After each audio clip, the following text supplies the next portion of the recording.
Contesting Wrestling, a podcast where this used to be a podcast where I try to understand what it is that people love about wrestling and why they spend so much time with it.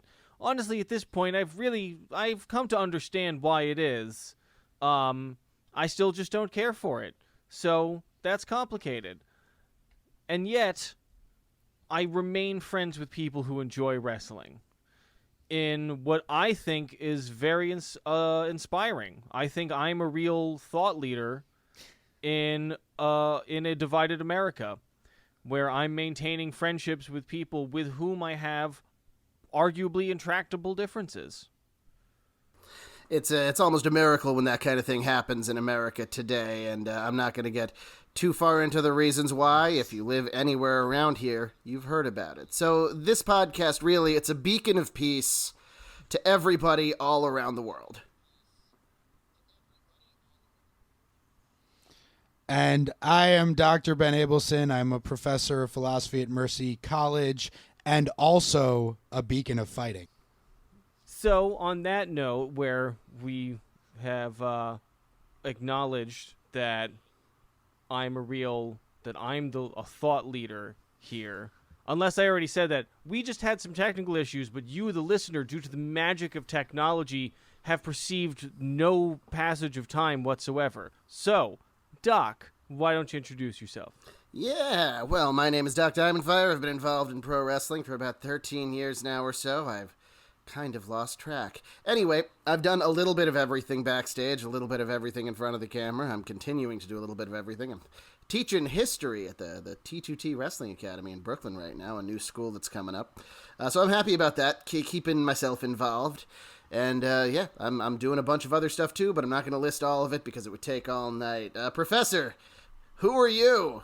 I already said who I am, but most importantly... You did. I would like to introduce our guest returning to the Contesting Wrestling podcast, the king of all space, Bobby Fischer. Welcome back. Thank you for having me. I am so glad to be back here on Contesting Wrestling. It's been a long time coming, Bobby. I'm glad we could get you back. A pleasure to have you, possibly our first return guest? Ooh, an honor. Possibly? A dual honor. And it couldn't have come other than people who are just semi-regular. Yeah. I'm happy to come on. Happy to come on. Absolutely. Twice. Twice. It couldn't have come at a better time because we just finished the year of 1995 on the Wrestling Time Machine podcast. The Renegade walked away with a surprising number of awards, most of them for the worst in things, but that is a sad story.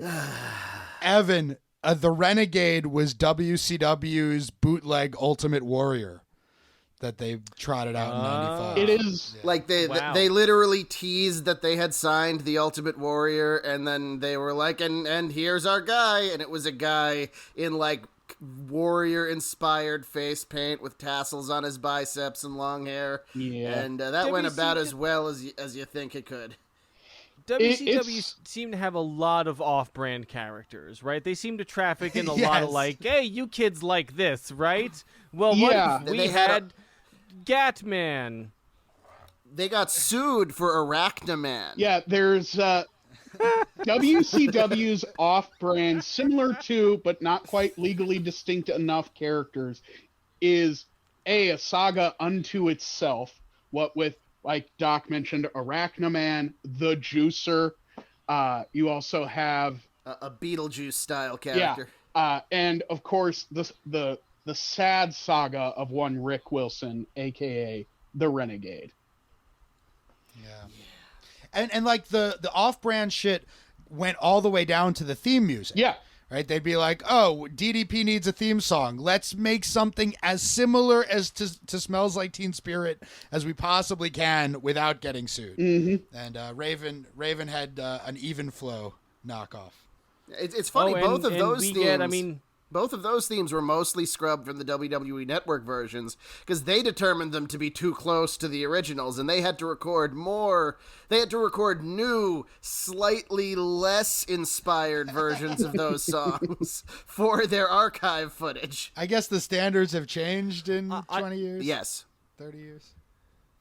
I was a little bummed out that, because, we're covering, one of the characters we're covering today was, to me, a bit of a possibly a slight reference to another character that was in pop culture at the time. It's very subtle. It's hard to pick up on, but I was hoping that there would be an accompanying theme song, because there is a song that is associated with this character that actually kind of still rules even in 2021, and we didn't get a bootleg version of that theme song, which I was hoping for. I don't know what the original song in WCW was, though. Maybe they had one. I don't really remember. No, they didn't. So I'm gonna dive right in here. Go ahead, Doc. At Bobby's request, and Bobby, I will ask you your thought process in just a second. Mm-hmm. We took a look at Glacier and his written rival Mortis, and I can tell you that there was no special music because I watched this today. I was gonna watch it a couple of days ago, thinking the WWE Network would still be working for me until April 4th. It is currently April 3rd, and turns out no. So I had to go digging around. It depends on your billing cycle. I had to go digging around through the pit that is Daily Motion to find all the stuff we had to watch. I found it all pretty easily, and some of it is clearly VHS rip with the original music, which is cool. And no, it's some generic, fast-paced chugging metal with a little bit of synth in it. It is not anything more interesting than that. The match we watched was from the German feed, so the commentary I saw was in German. That was interesting. Wow. That's awesome. Hopefully it was better than the English commentary over a WXW show I watched that's on the network. It was German guys who spoke enough English to do the English commentary, and it was god awful. Really terrible. On the Femme Fatale tournament. Great tournament, though. That's good. Now, before we dive full on into the match today, Right. Bobby, I wanted to ask you. It feels like this was a return to the good match, bad match format we had done in the past. Would you say that was part of how you were approaching this? Absolutely, this was. So, Doc, you were asking about my thought process a little earlier. Please give us your thought process. So, I thought this would be a very interesting dichotomy because I didn't want Evan to maybe be exposed to Raven, Tommy Dreamer just yet if he hasn't seen too much of that yet. And I know he... the more extreme weapons involved, weapons heavy stuff isn't necessarily up his alley. But I think what's important about this particular period is how much Raven and Tommy Dreamer kind of changed the face of storytelling in professional wrestling. Now, long-term storytelling had been a thing in professional wrestling really since its inception, but Tommy Dreamer and Raven kind of took that to the next level because what happened within their feud was something that had not only taken place outside of the ring, but it was something that was so deeply personal and rooted to what happened to them in their childhood and adolescence. And the ripples of that can kind of be seen very faintly in something like Glacier versus Mortis, but definitely those ripples are there in something like Undertaker versus Kane. And so the Raven Tommy Dreamer feud was happening in 94, 95. 95 is when it started. ECW. Yeah, it starts okay. the beginning of 95, and really some of the peak moments kind of happened through 95. With Tommy Dreamer and Raven, there was a lot of subtlety about what had happened between the two of them. Throughout 95, a lot of that work was done through promos. Now, unlike, say, Undertaker Kane, You didn't have Stevie Richards coming out and calling Tommy Dreamer a murderer or anything. It was a lot of just sort of backstage promos with some subtext and some subtlety about what had happened to them. And it kind of got you... What? Just really quick, what was the story again with Raven and Dreamer? So that's where the subtext kind of backfires because it's not super clear. A lot of it kind of hints at Raven and Tommy Dreamer and Beulah McGillicuddy all being friends in summer camp at some point, being really good friends. Tommy being kind of the pretty boy in their group. And Raven, I think his parents were getting divorced, and he felt that Tommy wasn't there for him. And he felt betrayed by that. And of course, Beulah was struggling with adolescence like a lot of young girls. They kind of talk about how when she was, in summer camp with them, she was a little heavy set, not at all attractive. And then you have, of course, Beulah McGillicuddy, how she looks in ECW. Right? Oh, yes. Pin-up model-esque. To say the least. Beulah McGillicuddy. Yeah. I had a poster of her on my door. I had a lot of shit on my door, but... This sounds like a complicated and nuanced story to get across in promo. Yeah. form. There's a reason we're not watching all of this for this show. There's too much of it. It went on for months and months. ECW creatively peaked well before it commercially peaked, like so many things do. And when it creatively peaked, it wasn't just, oh, hey, we're stabbing each other with stuff. It's we're doing like 90s dark, nuanced storytelling. And it worked really well, and it brought that kind of storytelling back to wrestling, which it had kind of been missing, which is what Bobby's saying here. We're not just stabbing each other. We're stabbing each other because you weren't there for me when my Yeah. parents got divorced. Exactly. Like, they had... I think the closest WWF had before that was like Bret and Owen. Yeah. Right? Yeah. Which was personal on a level that we hadn't seen before. And I guess it kind of like if part of the idea with wrestling is that it's about people who solve their disputes and their problems with physical violence and with wrestling, then why not have it be like as simple, or like not as simple, but like why not have a reason that's like, oh, I felt like somewhat betrayed by you in our friendship in this complex way, and not just some over the top like you had sex with my wife, kind of story. You know what I'm saying? Does that make sense? Yeah. No, it does. It does. It's not like it never happens, but you're right. Most of the time, it's something very surface. The thing people will point to as like kind of the dumbest surface story that they based a feud on is once like Edge and Booker T were in a feud over like jealousy over one of them getting like a Japanese shampoo commercial and the other one not. And What it's was like the something one- that nobody could relate to. Yeah, who feuded because they spilled coffee on each other? Kane and I want to say X-Pac. That sounds like a Kane X-Pac story. Yeah, Maybe. I thought Yeah. RVD maybe, but maybe not. maybe. One of them Kane feuds. Because the Well, it story reminded was that- him of the burning of his Right. parents, right? Yeah. of the fire.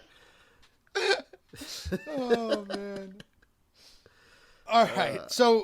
But I take your point, Bobby, that Raven and Tommy Dreamer really did introduce this new kind of level of storytelling. That reaching into the deep recesses of the wrestler's past for their reasons for quarreling Yeah. and fighting. Yeah, exactly. Like, you can't just have Raven hitting Tommy Dreamer in the junk with a big toy dinosaur. There has to be a reason behind that. I mean, you could, but you're right. There's a reason It's why. better if there's a reason why. So then you take all of that great stuff and you filter it through the lens of WCW. Yes. So And- as Evan already alluded to, and as we talked about a bit, WCW was also in the business of taking things that were popular in popular culture. Boy, were they. And finding, and creating their version of it, which did not involve much creativity at all. And so we start, and so Bobby, you had us watch vignettes from the April 29th, 1996 Nitro, the July 8th, 96 Nitro, and then the July 22nd, 96 Nitro. And these were all vignettes claiming that either that Glacier was coming to WCW, or before that, just the phrase "blood runs cold." Right. And Blood runs cold. so I'm guessing that the reason why you had us watch all three of these is just to point out how fucking long they were advertising that Glacier was going to come before he actually showed up. The debut ended up being in September. Yeah. The Glacier had such, like, The Undertaker didn't have this long of a build-up before he debuted. It was a glacial pace, Right? you may say. It devolves from, like, okay, somebody obviously, I think, came up with the phrase "blood runs cold," and we're like, this is it. We're going to build the entire thing around this. And I do just need to point out that oh no, actually no, sorry, Bobby, you finish, and then I'll make like a point. and one of, I think, my favorite things is like the graphic, how the sort of like C in whatever kind of logo, ancient sort of kana engraved thing that they made out of CGI, how it just kind of flips and falls over into, I guess, what's supposed to be a G, and then like it's all kind of looking like, if you didn't know any better, you'd think it was just a video game or something. And then Well, it's just that what they kind of were right, going for. exactly. Yes. And then the very last sort of like vignette that I had you guys watch is just him doing like katas in front of like a cheesecake factory. Well, there is what I found most baffling about the imagery presented in these is, like, you know, it starts off and like very quickly you know, you realize like, oh, okay, it's if we haven't said it yet, it's Sub-Zero from Mortal Kombat. Right. Right? Yeah. Like, it's like this was the What? height of Mortal Kombat mania. Yes, It yes. was a huge thing. It's very clearly. However, in addition to it being very clearly Sub-Zero, there is at least one shot in one of these promos of something that looks astonishingly like a Stargate, Yeah. which also was a Yeah. very popular movie at the time. And it felt like they were oh, really focused on the Sub-Zero thing, and then we're like, oh, let's throw the Stargate in there. Let's throw something else in there that'll maybe appeal to the And kids. imagine mashing up two properties like Mortal Kombat and Stargate and still coming away with something awful. Well, that's what I was excited about going into this, right? Because, like, I mean, first off, I was upset because it bothers me when a PG production calls itself uncensored. I just think that's We already watched Oh, some matches boy. from Uncensored, the last episode with Bobby.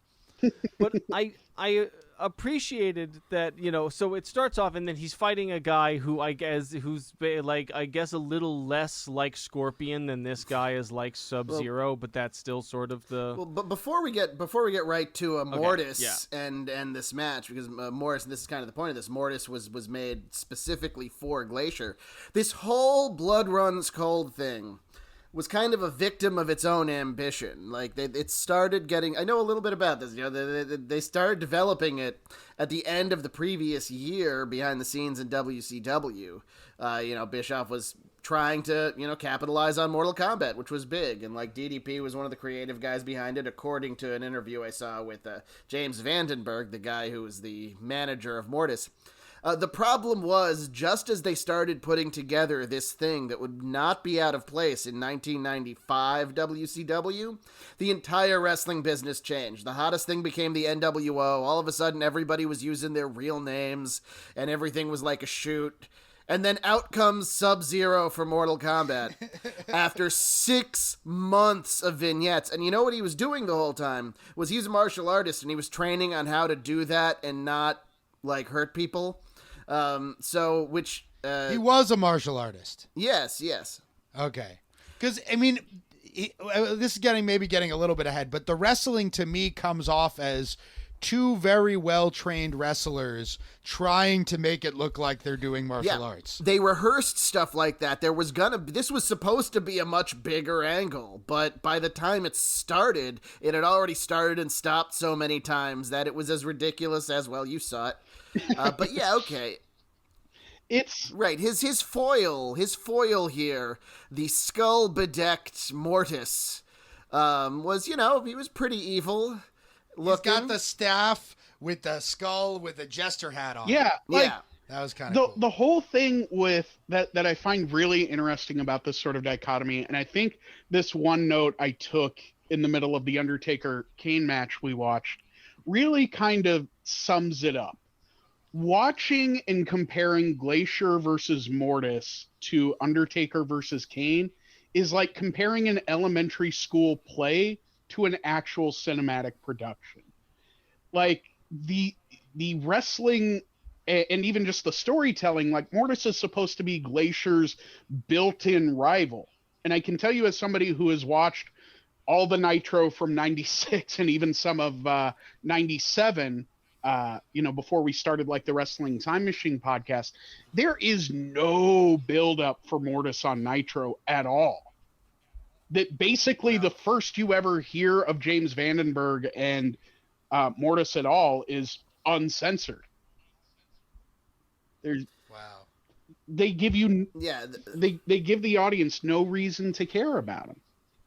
As opposed to Undertaker and Kane, where they built like 6 months pretty Yeah. much from Kane's first appearance to the WrestleMania match. not just 6 months of ads saying "coming soon, Kane." Right. Right.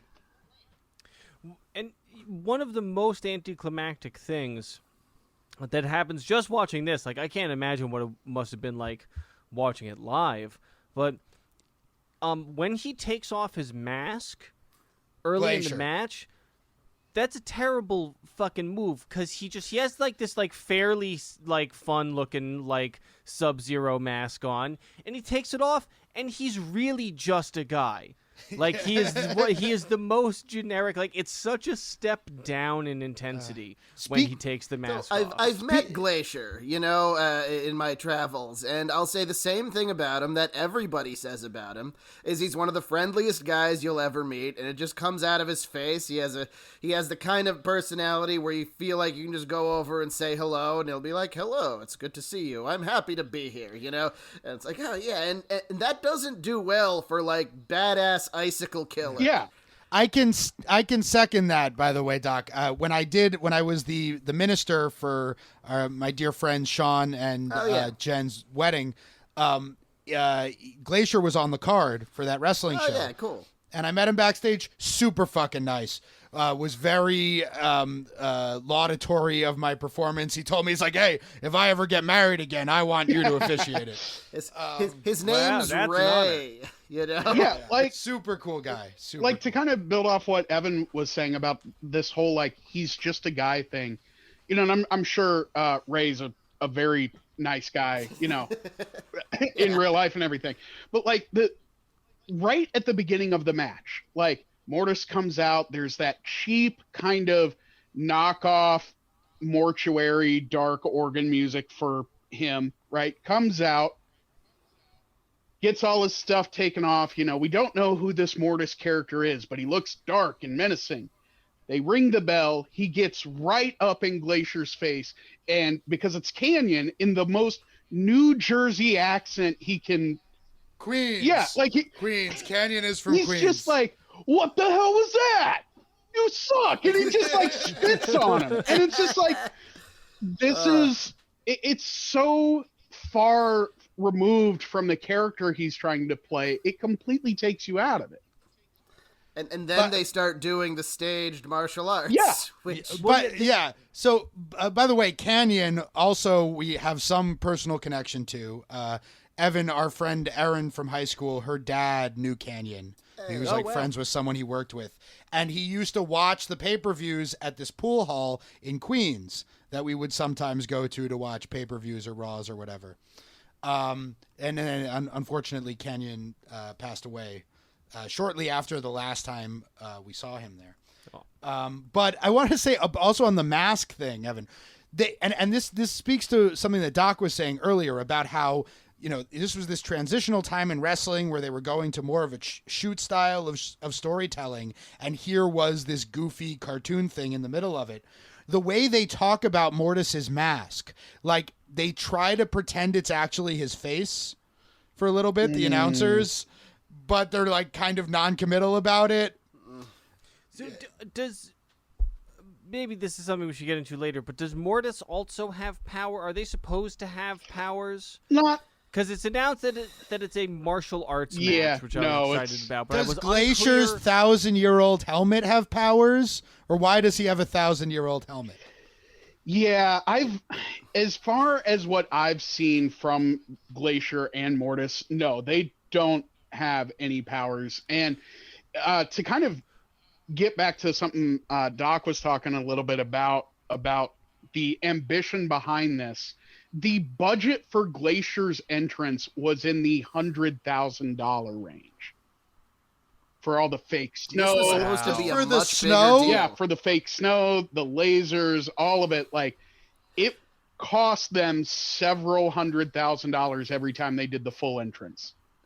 So keep in mind, this is not the debut of Glacier. He had been doing matches against mostly enhancement talent on the various WCW properties, and he would come out with the full entrance with the blue and the snow and everything every time, as though this was still a big deal. Yeah. Except it absolutely wasn't. Like, it was cool enough, I guess, but it's not. Hey, he trained in the blood sports in the pits of Malaysia for this. That's something that James Vandenberg pulled directly out of his ass. He's actually a very good manager and talker. Oh, absolutely. He's criminally underutilized in the wrestling business. What else did he do? He was the sinister minister in ECW. Then he's Father James Mitchell. He managed Abyss. That's all that James time. Mitchell? That Yeah. is James Mitchell managing Mortis Oh, there. shit. This was his break. He was in Smoky Mountain for a little while before that. And, Damn, yeah. I did not recognize him at all. No. He was very good. So one of my favorite things about this match is the commentary, because there's a very funny, kind of unintentionally funny or ironic line that I think Tony Schiavone says. And that's that Glacier, one of his attributes has always been the quickness. And it's just like, I want you to think about that, Tony. Yeah. I had high hopes for this match, not in the sense that I thought it was going to be good, but I was like, this will be fun, right? This will be funny. It'll be bad. This match was like an unknowable or unobservable object where every time I tried, I would like snap back to attention, like, no, I'm going to pay attention to this match. And I just 5 seconds later, I would be on my phone, or I was like cleaning something, or like doing something in my house. Like, I could not focus on this. It's sad because both guys were working hard. Yeah, it's They're both competent wrestlers. It's just everything about the production took you out of it. it's Well, they started with the fake martial arts, and that went on for about a minute, and then they just had a wrestling match. With innovative moves like the rocker dropper, which Bobby Heenan acts like he's never seen before. Yeah. and like every kind of spot that they have in the match to sort of build tension and drama comes across as more just like stilted and hesitant. And I don't know if it's because, I know Kanyon had been working as an enhancement talent for WCW up until this time, more or less, but like there were moments where it's just like you can tell that these guys are green, right? Like the attempted ref bump where Glacier like stops and doesn't kick the ref. Right. And it's like you can tell what they're trying to do, but it's just it comes off so like there's a hesitation in their movements almost. And then in the end, the big finish is the cryonic kick, which is just a shitty super kick. Yep. Right. Both of their finishes are like a kick that they try for. because martial art. Because Eric Bischoff was really into martial arts because he was a black belt in karate, I believe. But that it doesn't. Here's the problem. Yeah. Martial arts for entertainment only like it's one thing if you go watch like a martial arts competition or something and you're into that and then it's entertaining for you. But like martial arts as entertainment only really works in like movie form, Right. because it needs to be heavily choreographed. And then they do fucking hundreds of takes sometimes to like make it all work properly. Like it's not something that you can really execute in a live context. The only guys who were really able to do it in wrestling were Loki and the Amazing Red. But they would do like 15 seconds of fast-paced like kicks and evasions in a match. And it's really cool, but you can't keep that up for an entire match. Yeah. No.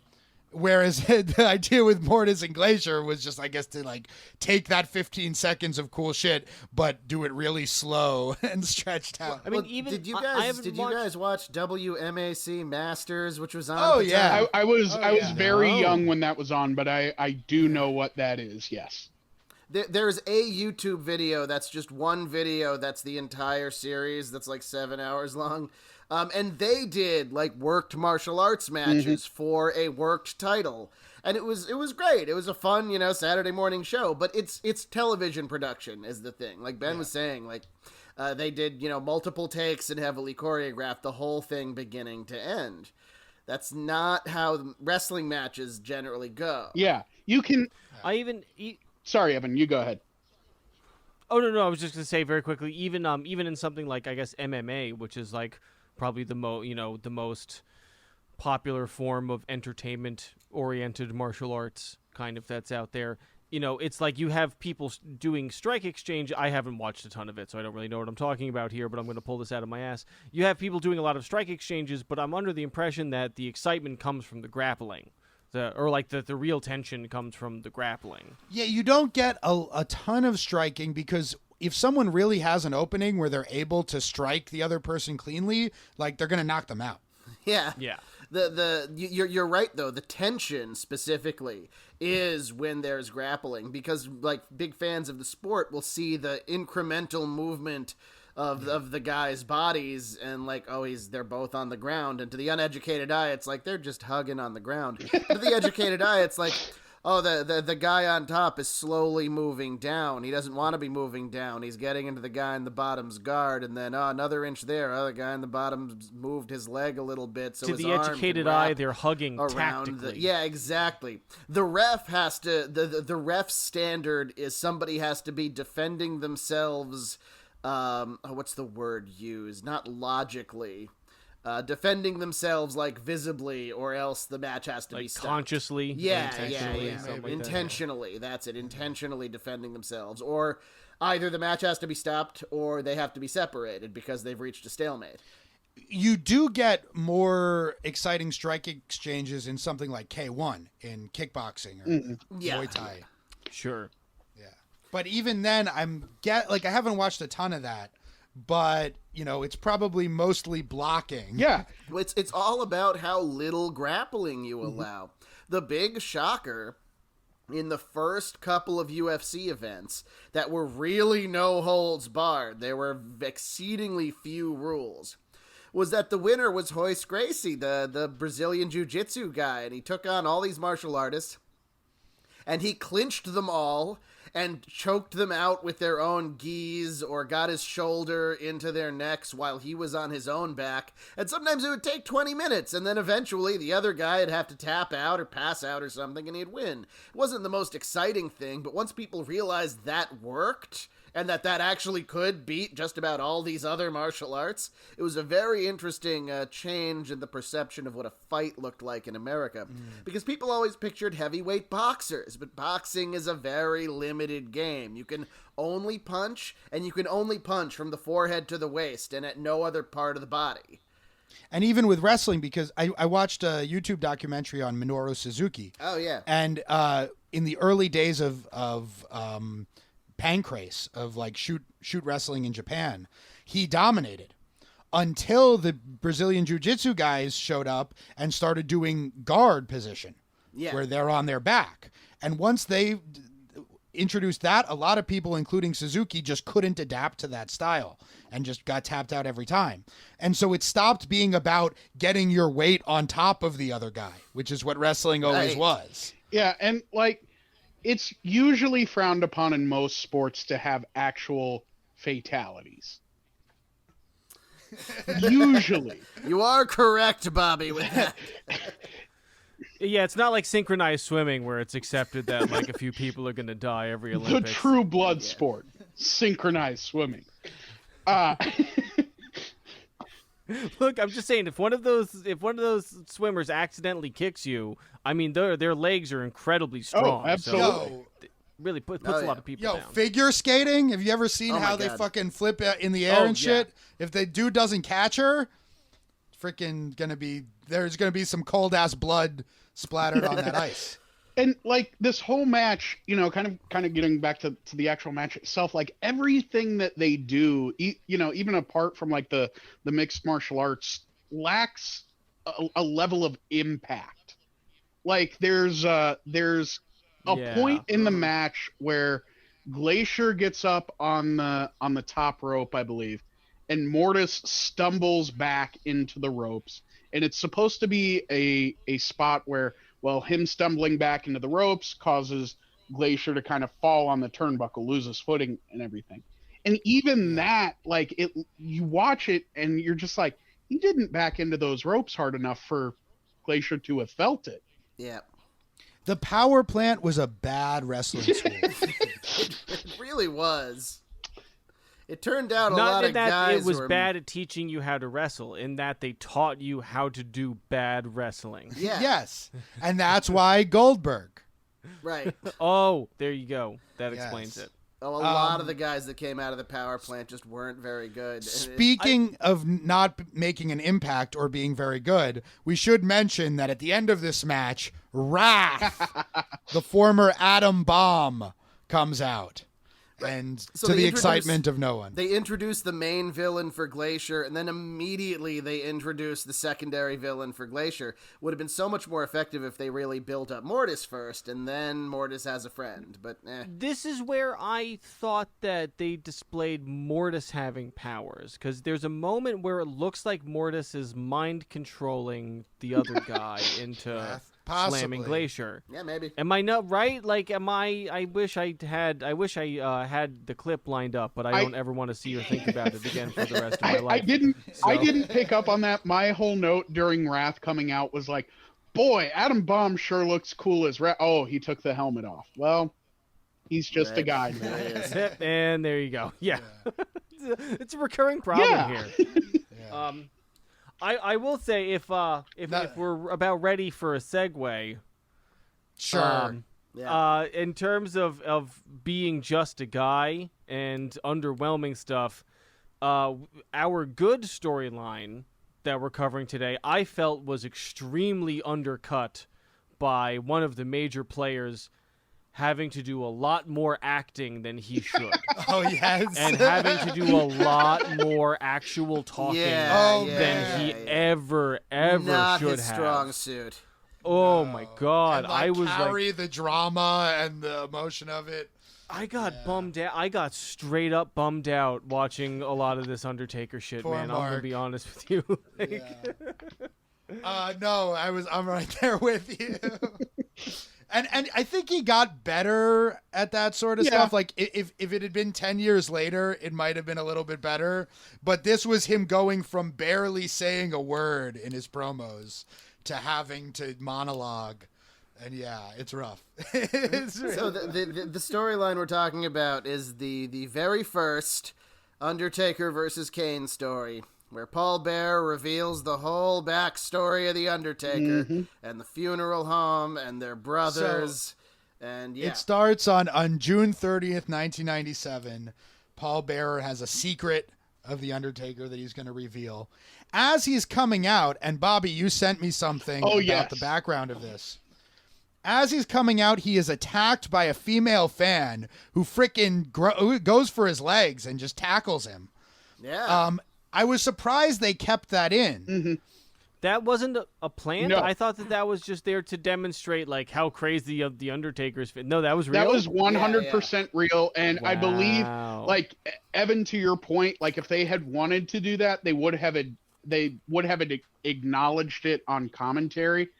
Oh, Yeah. right, yeah. And It's funny because you see it, like the camera shows her tackling him, and then the camera cuts away, but you can still see in the background the other camera people still shooting it. I guess because like if she did do something really bad, they'd want to have it on tape. yeah, absolutely. Also, like if you're doing a shoot with that many cameras, you can direct the camera people very specifically. Probably one of those camera people, at least's job, was to stay trained on Paul Bearer the entire segment in case you wanted to cut to Paul Bearer. It's like, that's camera 3. Man, side note about Paul Bearer. You know how like Bernie Sanders is simultaneously bald and has more hair than anybody Yes. you've ever seen? That's what Paul Bearer's eyebrows are like. Yes. If you look at them, they're barely there. There's not really much going on, and yet they have such a forceful presence. Oh, yeah. And this is now unmustachioed, redheaded, televangelist style Paul Bearer. Right. Well, the Undertaker hit him with a fireball, and they were like, oh, is he going to be mangled? And all that happened was they told him, oh, you can stop putting on all that makeup and shave the mustache because the fire. And yeah, he looked a lot more like a person than he did a few years previously. And really, this whole thing is like it's the culmination of one storyline, which is Paul Bearer having turned on the Undertaker, managing Mankind, the Executioner, and even Vader in programs against the Undertaker for several months. And now this is all culminating. Paul Bearer has finally had enough. He is going to reveal the deepest, darkest secret about the Undertaker. This is jumping ahead a little bit, but after this segment, just because you mentioned Vader, I love Vader and him in the locker room, and you don't hear anything, but it's just Vader kind of being like, "That was really strong of you, man. Like, you know, you really put yourself out there. I'm proud of you." I'm glad we get to see the emotional vulnerability and then immediate sort of like friends psyching each other up of the villains. Yeah. All right, so this fucking this story that Paul Bearer tells, right? So the family funeral home, Mm-hmm. the Undertaker, their last name is Undertaker, right? That's canon at this point. It's Undertaker, Kane, Undertaker. Right. It's exactly like the Mario, Yeah. Mario Yes, Brothers. exactly. The same thing. Yeah. So all right, so the family funeral home where Paul Bearer worked as an apprentice. I'm sorry, I'm just thinking of Vince like meeting Kane for the first time. Oh, what's your name? Kane? No, Kane Undertaker. Well, both of their father was the Oh, wait, no. He was a That's a whole other part of the mortician story. of excellence. Yes. Yes. But so there's two kids, and one of them was a red-headed punk. And I think it's funny Paul Bearer saying that, given that he himself is of the red hair.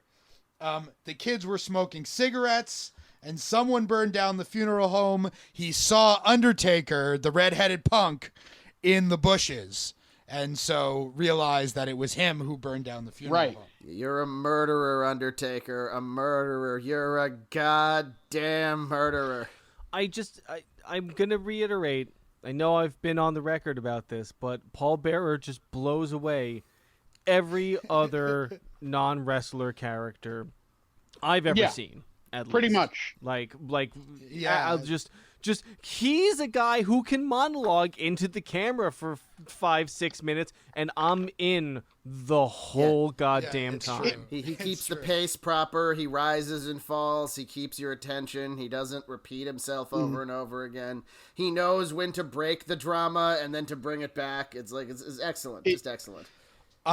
It's such masterful. Yeah, Bob. It's such masterful verbal storytelling Paul Bearer is doing here, and one of I think my favorite things is that they weren't just smoking; they were smoking near flammable chemicals. Those darn Right. kids.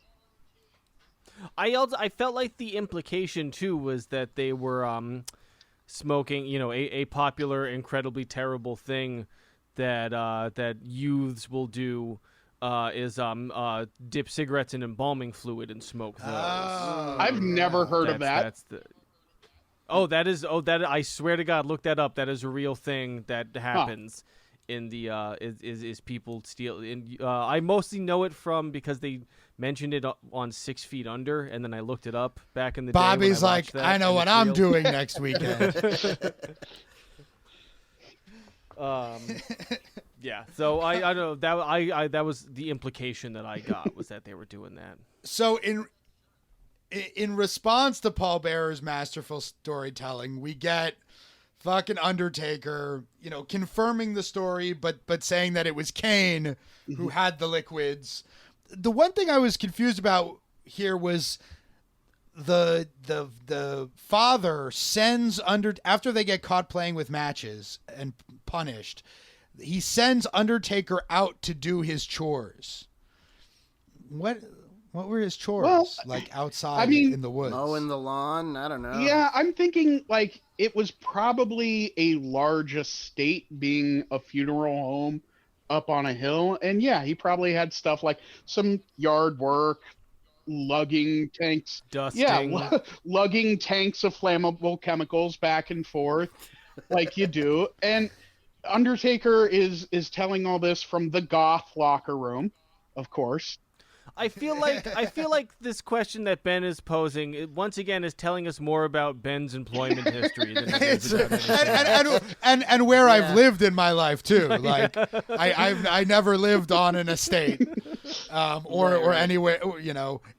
My parents have a house upstate, but you wouldn't call that a lawn. It's just like a tangle of weeds out front. Yeah, like when I think, living just in apartments my hill. whole life, it's like doing chores. What does he have to do? The dishes? That's right. not outside, Take out the know? garbage. Yeah. Yeah, exactly. and it was Kane had the liquids, so he wasn't dealing with those. But there is a great shot of when Paul Bearer finally reveals, yes, the Undertaker committed double patricide. There's immediately a shot of an 11-year-old child with an Undertaker sign, kind of looking like they don't really know what to do with this information, right? Because it's dark. Because they're just like, I'm here to enjoy wrestling. Okay, and so wrestling obviously plays with this whole dynamic of it's a little too adult for kids and stuff. But this is some dark shit. All right. He fucking killed his parents. And speaking of the fans and their understanding of the reality here, Bobby, tell the story about this woman who attacked Paul Bearer. So this is something I was very kind of interested in, because Undertaker's fans, they don't really focus on a whole lot. The focus on wrestling is never really on, say, the creatures of the night, individual fans. But Undertaker has his creatures of the night, and they had kind of put a focus on that in '95 a little bit with his storyline with Kama and the Chain, and you had some sort of goth Cure fan Undertaker enthusiasts who would bring they were full on Victorian getup. Yeah, and it was just they're obviously plants, but it's what's the story behind that, right? And so when this happened with Paul Bearer getting sort of double-leg speared by this girl, I wanted to look into that a little bit. And so I was looking into that after I watched that, I think Thursday night for the show. And I came across a couple Reddit threads and everything, people asking, similar questions. And it led to a video of The Undertaker on Chavo Guerrero's podcast talking about, what had happened with this young girl. So he talks about how it wasn't uncommon for him at this time to, come to the show a couple hours early, and there would, sometimes be fans or presents left for, some of the wrestlers, and especially him from his, creatures of the night, right? They would leave him flowers or, that sort of thing. And this one girl had done something similar, but she had left him a vial, like one of those old perfume vials where you like take the thing out and you kind of like dab it. And it was one of those, but filled with her blood. And she had written him poetry and talked about how, she would follow him to the ends of the earth. And it was so awful. Paul Bearer was. And like, how dare Paul Bearer do that to you? Right. Like she was totally nutso Eminem stan gone with this storyline. And yeah, she eventually attacks Paul Bearer. She's that girl at ringside. And then later she shows up to his hotel. Oh no. Yeah, it's after, TV and everything. He's back at the hotel. He's spending some time with the boys like you do. They're up in a hotel room. I think it's him, Hawk, and a couple of other guys. They're sitting there playing cards or dominoes or whatever, and there's a knock at the door. And Hawk is the one who goes to the door. Right. Man, I'm picturing that right now. You're gonna get your revenge on this like tubby, unathletic Paul. You knock on the door and the fucking Road Warriors are there. Like, what? Oh shit! Yeah, that's exactly what it was. And Hawk's like, "Hey, Taker, you expecting anybody?" No. Well, there's somebody here for you. And he's just like, Hawk, I'm going to need you to go ahead and close that door, good buddy. And Hawk closes the door, and Undertaker calls down to the desk and has them remove this woman from the premises. And then it's like, okay, that's pretty far out. But there is one other layer of just crazy that kind of happens. Later, I think that same night, or, they were still in that town, because they would sometimes, I think they were still doing tapings occasionally at this point. So they're still in that town, and Undertaker and I think it's Brian Lee are on the road around town. The fake Undertaker. Yeah. They're on the road about town, and Brian's like, "Hey, can we pull into this gas station? I need to get some chew." It's the most biker thing two bikers can do, right? So he pulls in. And as he's pulled in and Brian's getting ready to get out of the car to get what he needs, he sees that same girl just kind of moping around this gas station. She hasn't seen him yet. And he's just like, we need to go. Like, now. We're going to stop somewhere else, or you're not getting what you're getting, but we need to go. Sometimes you see somebody where it's just like, oh, whatever situation we're in, we're not in it anymore. I'm in a different situation now, and we need to solve this immediately. Oh man. Yeah, that's real. Mick Foley wrote about that kind of thing in his book. He had a stalker fan, and very early in his career when he was like 22, 23 years old. He must have been like 24. He went to college first. But when he was working in Texas for the Von Erichs, there was a girl. He would send him letters, and he was like, oh, if you like that I'm sending you the letters and it's okay, tussle your hair in the ring. And so he did. And then she started like really just pouring it on and following him everywhere. And he told her like, look, you can't follow me everywhere. Like, it's cool that you're a fan. Like, I'll be Cactus Jack over here. Cactus Jack Manson is what they were calling him at the time.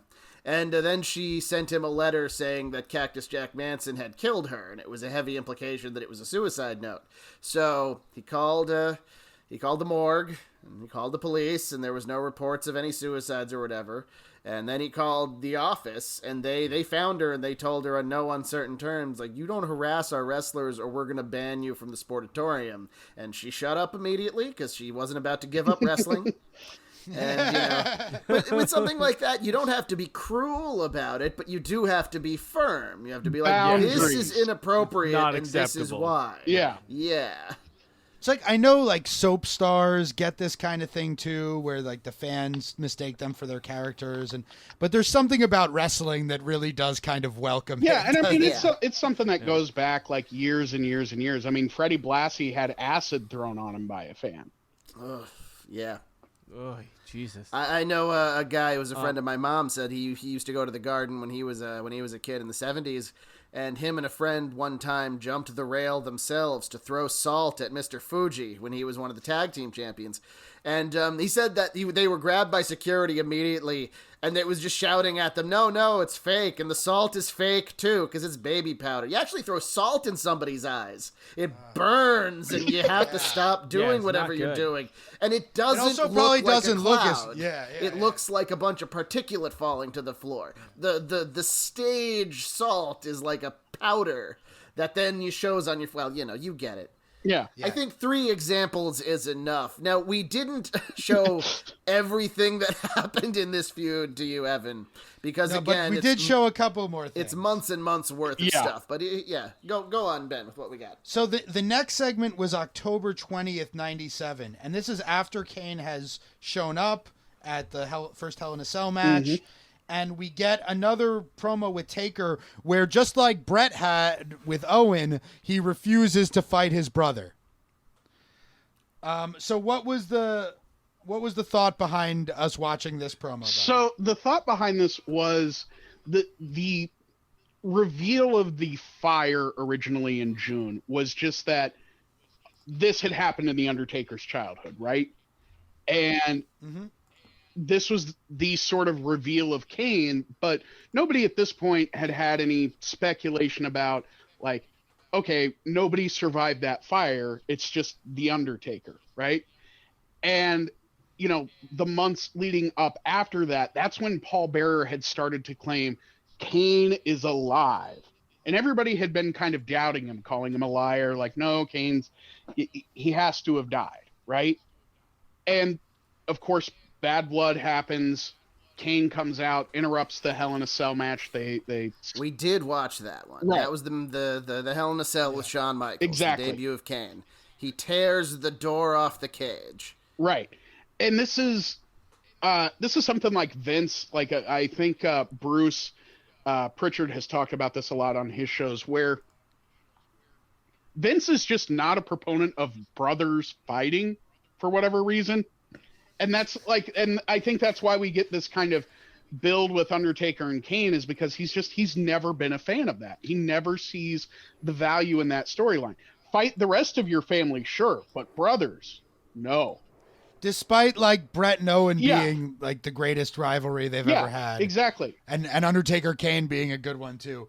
I wonder if it has something to do with Vince and his own brother, who we very rarely hear anything about. Yeah, and it's something that goes way, way back too, because it's like, Owen and Brett was kind of like the beginning of him maybe kind of softening that position, because when the Steiners were there in the WWF, there had been a pitch for a Rick versus Scott feud at that point.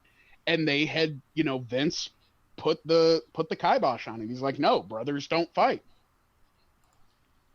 Man, the promos for that would have been a little rough. They would not have made it. They would not have made it to the Peacock Network, is my guess. maybe not. Yeah. Okay, so our next segment we get to March 23rd, 98. So this is now the Raw right before WrestleMania. Right. Kane and Undertaker are going to fight for the first time at WrestleMania after all this build. We have the Undertaker talking to his parents' graves, kind of hilariously.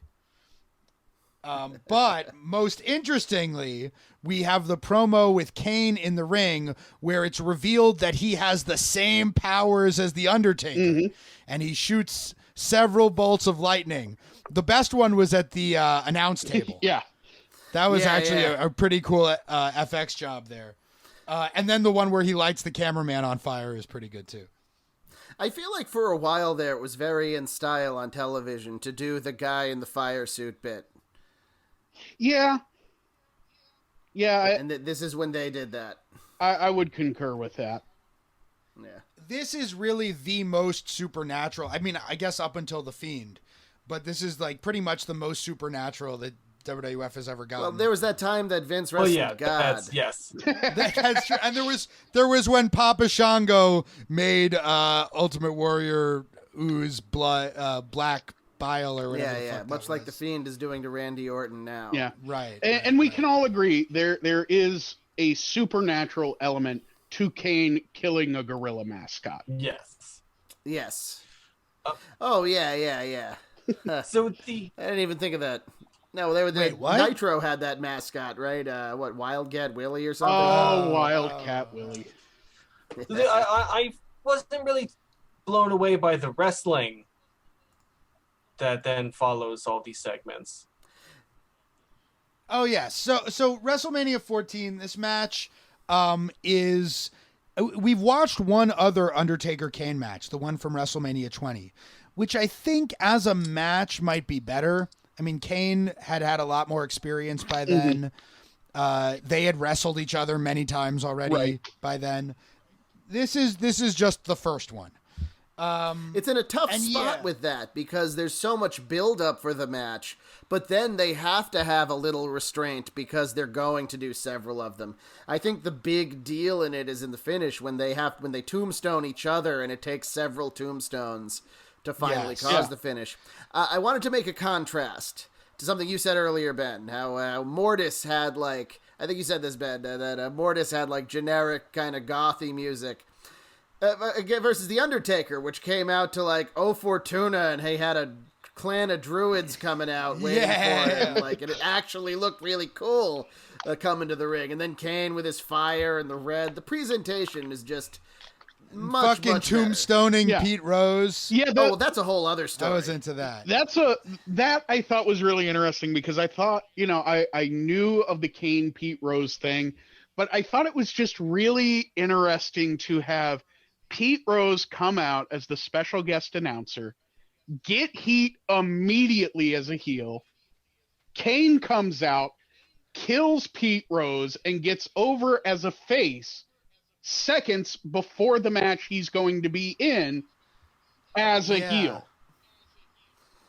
That was an odd choice. 97 was a wild time. Yeah. The whole your local sports team sucks is such an old-fashioned, like, creaky thing, but not when you were on one of the opposing teams. Yeah.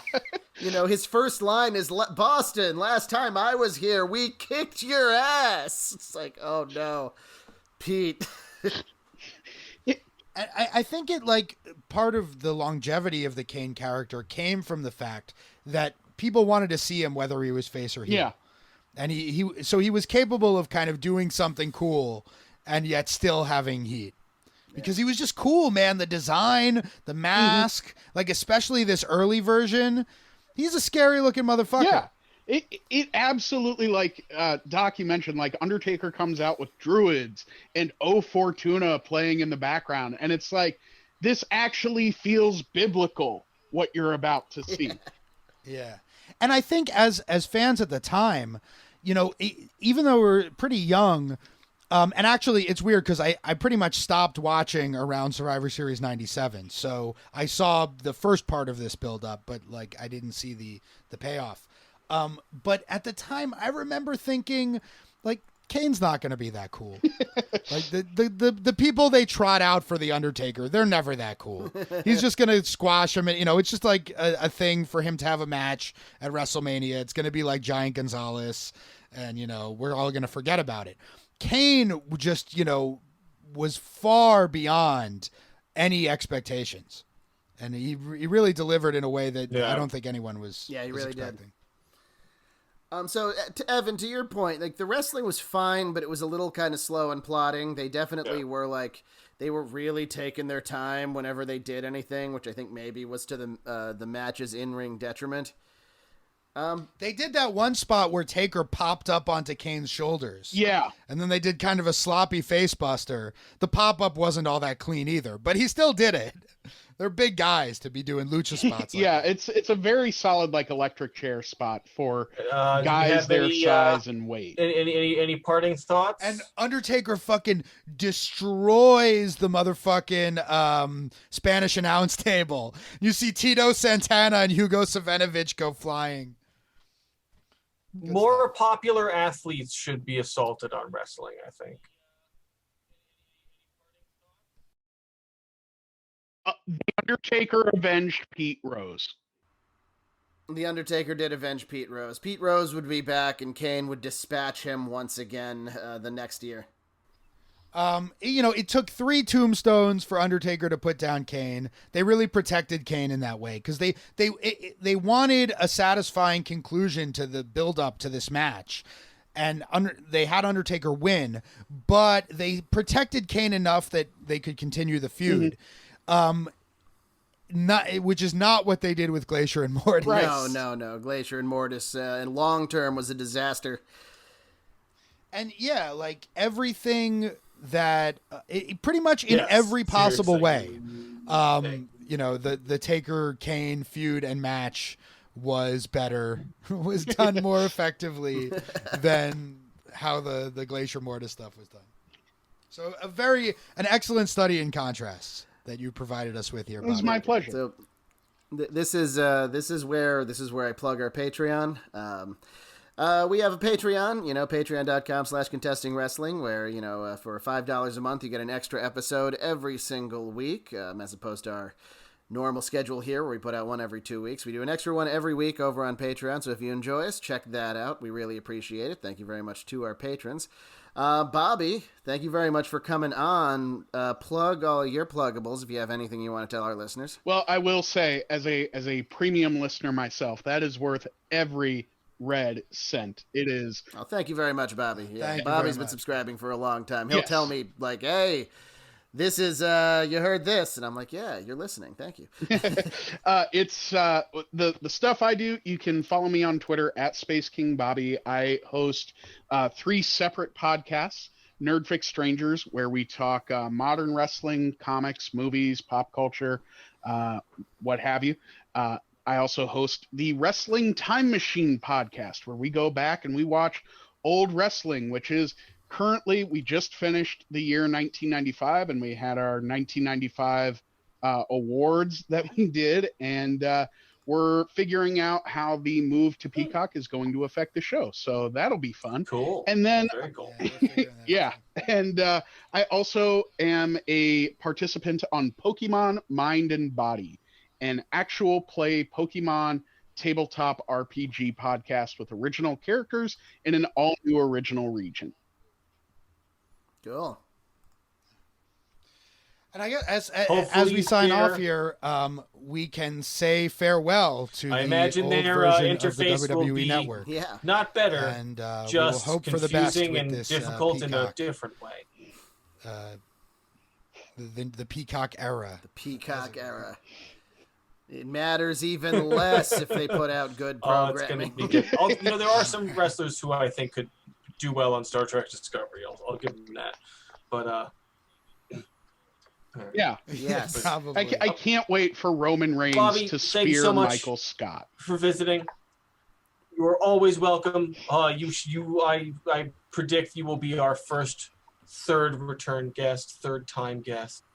Thank you. Sure. For everybody else, this has been Contesting Wrestling. Thank you so much for joining us. We love you. We should get you on a premium episode, because those are a bit looser and we can just be looser. Yeah. We'll talk.